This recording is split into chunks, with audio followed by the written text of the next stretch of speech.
Olá, meu nome é Natália e eu e meu grupo vamos apresentar um pouco sobre o terceiro setor, suas origens e aplicações, que é o tema tratado no nosso TCC.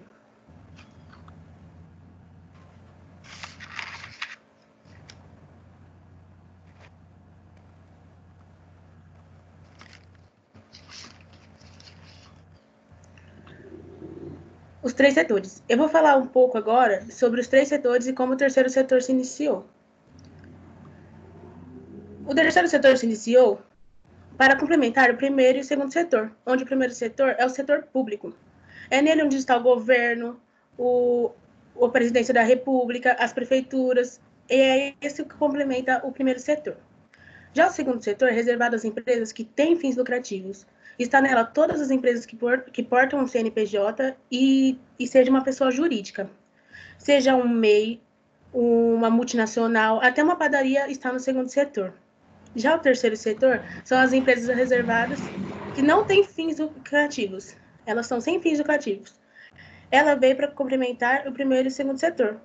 Ela veio para complementar as ações que o primeiro setor deveria estar executando, sejam elas de saúde, de educação, de cultura e outros.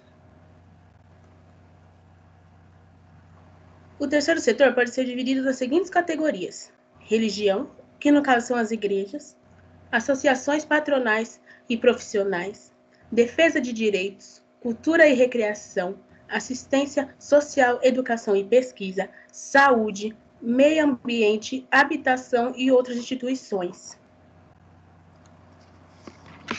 As dificuldades dessas instituições. 1.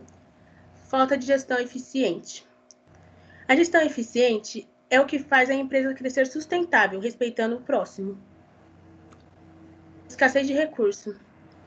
A empresa tem que ter recursos o suficiente para atender o seu público. De credibilidade. As pessoas têm medo de para onde seu dinheiro vai, e por isso, muitas vezes, não acaba doando por causa disso. Tem medo de não ser confiável. Aumento de interesse público, que muita gente também não se interessa em doar, em participar. Transparência na prestação de contas. Envolvimento com a sustentabilidade.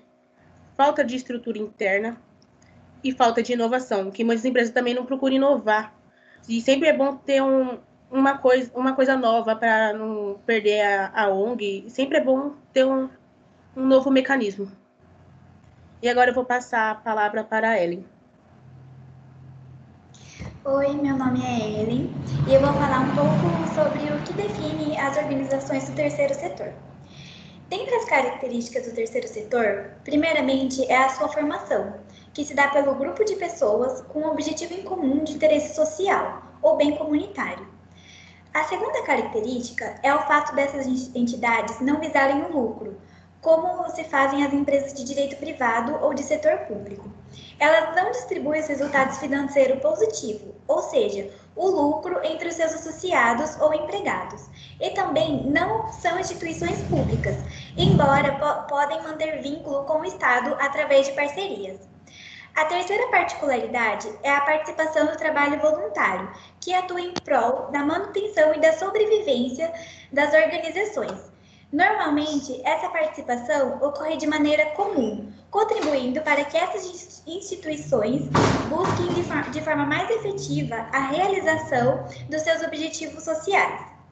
Entretanto, o terceiro setor a um só tempo um conjunto de práticas e valores que privilegia e estimula a iniciativa individual ou coletiva, a solidariedade, a filantropia e ajuda mútua, e o trabalho voluntário sem interesse de obtenção de lucro.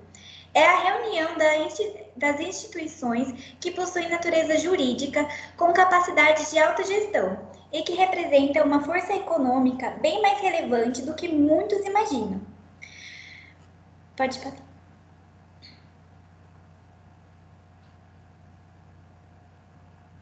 Como abrir uma ONG? Primeiro, é necessário definir os objetivos de atuação da ONG. O segundo passo é eleger as pessoas para compor a diretoria e os membros.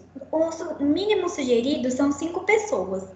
Precisa definir o local preencher o estatuto social e a ata de fundação, escrita a partir de uma assembleia de membros ou sócios. E também tem que efetuar o registro na Prefeitura Municipal para obter o alvará de funcionamento da entidade.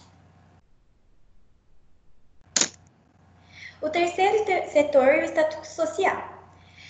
Esse documento é muito importante. A função dele é listar as regras e políticas de entrada e saída dos membros e deixar claros os objetivos sociais, definir como será a formação do capital social e o sustento das atividades.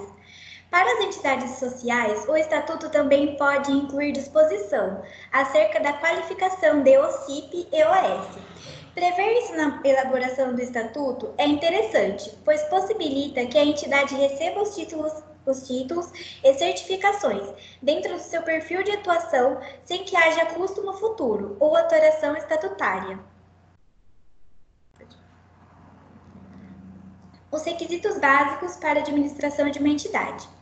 Das principais características, apontamos a necessidade de as entidades serem institucionalizadas e auto-administradas, isto é, serem legalmente constituídas e capazes de gerir suas próprias atividades e recursos. Por esses aspectos, identificamos que o agrupamento de pessoas por si só não cria uma organização do terceiro setor. É essencial que adquira natureza jurídica, podendo ser uma associação ou fundação, e utilize boas práticas de gestão de controle. Não há uma regra para a administração de uma entidade do terceiro setor, mas a má gestão pode levar à falência em pouco tempo. As imunidades e isenções tributárias. Primeiro, é necessário diferenciar as entidades de imunes e isentas. As imunes são as que têm garantia na Constituição Federal, tendo dispensa legal de pagamento dos tributos, desde que estejam enquadradas em uma competência legislativa, que varia de acordo com o segmento de cada entidade. São imunes as entidades de instituição de ensino, templos, autarquias e partidos políticos. Por outro lado, as entidades isentas são as de pessoas jurídicas sem fins lucrativos que o imposto é cobrado, mas a entidade é isenta de pagá-lo, por uma lei ordinária. Mesmo assim, o Estado tem a liberdade de cobrar ou não cobrar um certo tributo por um certo período. São imunes as associações recreativas, de pesquisas, culturais e filantrópicas. Agora eu passo a palavra para a Carol.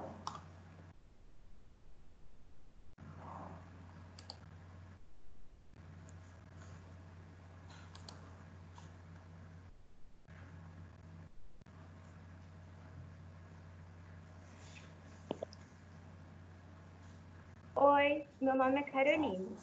Eu vou falar os impostos indiretos, que são o ICR, o ICBI, o IPVA, o IPTU, o ICCMD, o ISS, o ICMS, o II, o IOS, o IPI, o IRPJ, o CSLL, o PIS e o COFINS. Quais são os requisitos para imunidade e isenção? Para tal gozo das imunidades, a Lei 9.532, que foi criada em 1997, instituiu em seu artigo 12 que as entidades sociais e educativas devem prestar os serviços para quais foram criadas e que coloquem à disposição da população em caráter de complementação ao governo. A suspensão da isenção e exploração econômica. O gozo da isenção é suspendido pela Secretaria da Receita Federal quando a entidade houver praticado ou contribuído de qualquer forma para que um terceiro sonegue tributo ou pratique ilícitos fiscais, para a infração à disposição de legislação tributária. Vou falar um pouco agora sobre a exploração econômica. Se porventura a entidade que se enquadra como associação recreativa, esportiva e social obter qualquer tipo de lucro com vendas de bebidas, comidas, elas não podem se desviar do objetivo dela, que é ajudar outras pessoas. Sendo assim, ela não vai se desenquadrar e vai poder usufruir da isenção do IRCJ e do CSLL desde que cumpra todos esses requisitos. Como a contabilidade atua no terceiro setor?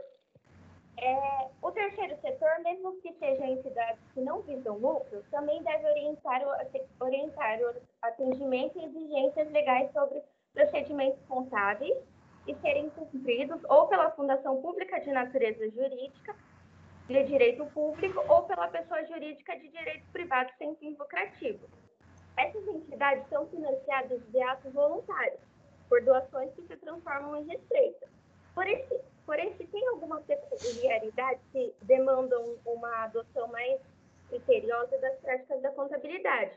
O Conselho Federal de Contabilidade definiu normas que regulamentam que uma entidade sem fins lucrativos é aquela que o resultado positivo não é destinado ao seu patrimônio líquido. E elas são denominadas, o seu lucro ou prejuízo é considerado déficit ou superávit. Como que é feita a prestação de contas? Através do plano de trabalho, que é um relatório em que a entidade deve demonstrar as ações previstas. Através do relatório de atividades, é o documento que abrange todos os trabalhos desenvolvidos no período de gestão.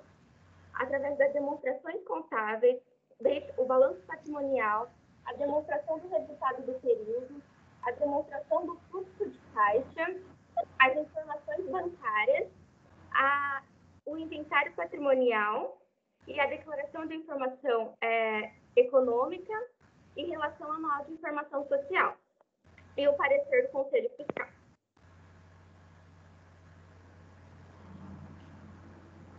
A análise de funcionamento de entidades como ONG e associações. Uma ONG, primeiramente, antes de ser fundada, tem que ter uma estrutura de gestão organizada. E é através desse gerenciamento que a ONG e a associação, ao longo prazo, terá uma sustentabilidade necessária. Para o bom funcionamento, é necessário que os gestores se preparem. A estrutura que administra as ONGs e associações é composta pela Assembleia Geral, Diretoria e o Conselho Fiscal. A Assembleia Geral é responsável por escolher os membros da diretoria e também autorizar compras e aquisições para a associação ou ONG. A diretoria é responsável por decisões e de buscar patrocínios para que essa ONG continue em pé. O Conselho Fiscal, ele cuida da parte de ver se a ONG está cumprindo todas as normas e também do balanço patrimonial e das demonstrações contábeis. Agora eu passo a palavra para a Andressa.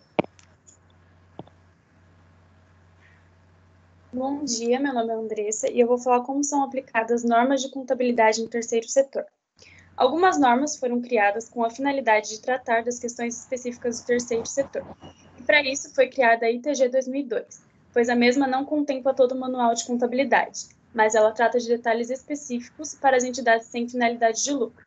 Então, o terceiro setor ele está sujeito a essa ITG 2002, que nada mais é que uma norma que regulamenta a contabilidade das entidades sem finalidade de lucro. Reconhecimentos contábeis e registros contábeis. Nos reconhecimentos, ainda falando da ITG 2002, nela tem um item que é o item 8, que diz: as receitas e as despesas devem ser reconhecidas mensalmente, respeitando o regime contábil de competência. E nos registros contábeis devem evidenciar as contas de receitas e despesas com ou sem gratuidade, superávit ou déficit, de forma segregada, identificáveis por tipo de atividade. Doações, gratuidade e valores a receber. Receitas de doação, contribuição e subvenção devem ser registradas em contas próprias, inclusive as patrimoniais, segregadas das demais contas da entidade. Os benefícios concedidos a título de gratuidade devem ser reconhecidos de forma segregada, destacando-se aqueles que devem ser utilizados em prestações de contas nos órgãos governamentais. E os valores a receber constituir provisão em montante suficiente para cobrir as perdas esperadas sobre créditos a receber, com base em estimativa de seus prováveis valores de realização, baixar os valores prescritos, incobráveis e anistiados. Demonstrações contábeis. Denominação de contas. No balanço patrimonial, a conta capital deve ser substituída por patrimônio social e as palavras lucro ou prejuízo devem ser substituídas por superávit ou déficit do período. Superávit ou déficit. O valor do superávit ou déficit deve ser incorporado ao patrimônio social. Fundações. As fundações são consideradas doação patrimonial e são reconhecidas em conta do patrimônio social. Trabalho voluntário. Deve ser reconhecido pelo valor justo da prestação do serviço, como se tivesse ocorrido desembolso financeiro. Evidenciações de convênio e voluntariado. Essas contas devem ser lançadas na demonstração do resultado do período e divulgadas em notas explicativas por tipo de atividade. Contas de compensação. As contas de compensação de transição referente às isenções, gratuidades e outras informações para melhor evidenciação contábil. E, por fim, a divulgação. As demonstrações contábeis devem ser complementadas por notas explicativas, que contenham uma série de informações. O conjunto completo de informações inclui o balanço patrimonial, a demonstração do resultado do período, a demonstração de mutações do patrimônio líquido, as demonstrações do fluxo de caixa e, por fim, as notas explicativas. E agora eu vou passar a palavra para a Natália.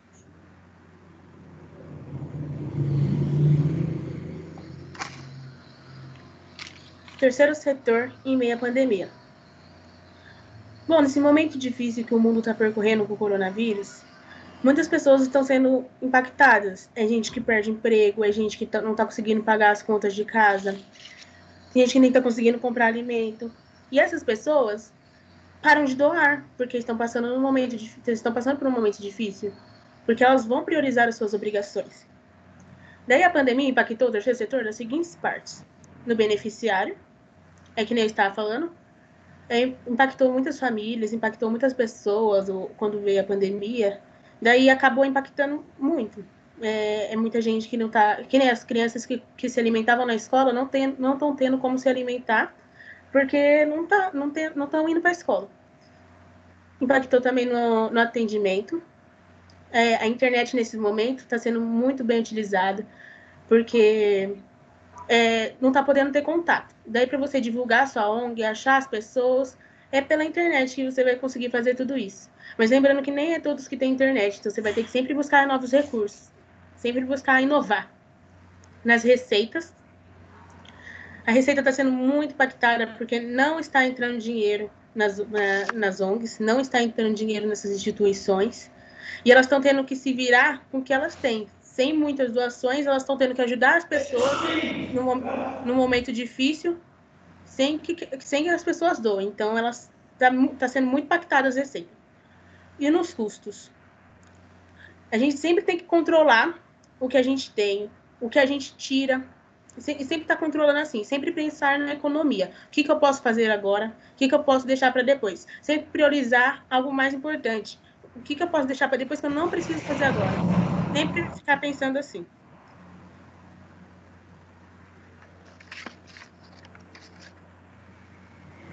E foi essa a nossa apresentação de TCC, e muito obrigada pela atenção de vocês.